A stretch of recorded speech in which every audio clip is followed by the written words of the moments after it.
Assalomu alaykum, hurmatli kuzatuvchilar. Demak, bugun yana bitta misolni ko'ramiz sizlar bilan. Xo'p, bugungi mavzumiz demak o'nli kasrlarga doir misol bo'ladi.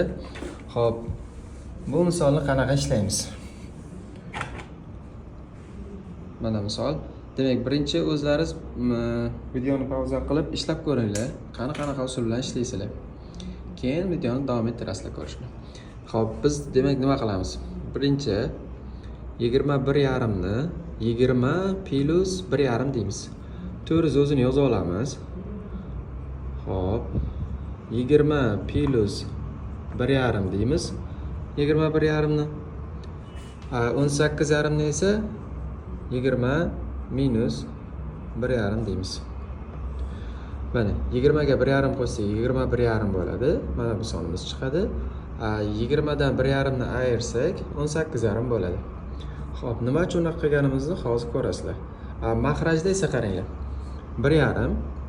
Mana bu ham 1,5 degani. 1 ni 2 ga bo'lsak yarim bo'ladi, 1,5 bo'ladi. Bu ham 1,5.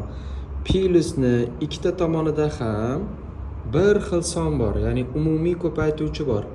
O'sha umumiy ko'paytuvchini qovusdan tashqariga chiqarib olamiz. Qovus ichida mana bu 2,1 taqsim 5 qoladi. Mana bu 2,8 qoladi. Endi qaranglar.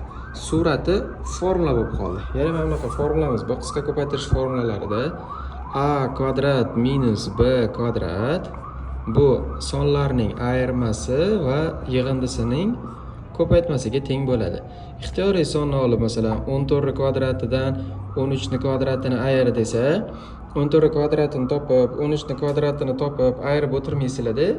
Shu 14 ga 13 ni bir marta ayirib, bir marta qo'shib, ikkalasining chiqqan javobini ko'paytirsalaringiz ham shunga teng bo'ladi. Mana 14 dan 13 ayirsak 1, 14 ga 13 qo'shsak 27. Demak, javob 27 bo'lib qolar ekan. Hozir 14 kvadratini topib, 13 kvadratini topib ayirsalar ham baribir shu javob chiqadi.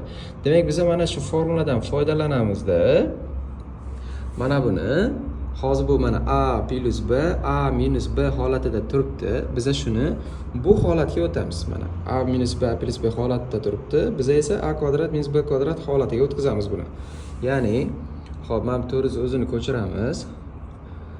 Bu demak 20 ni kvadrati minus 1,5 ni kvadrati deymiz mana. Endi mahrajida bu 1,5 o'zini yozamiz. Mana buni qaranglar. 1 ni 2 ga 1 ni 5 ga bo'lsak 0,2 bo'ladi. Demak 2,2 bo'ladi.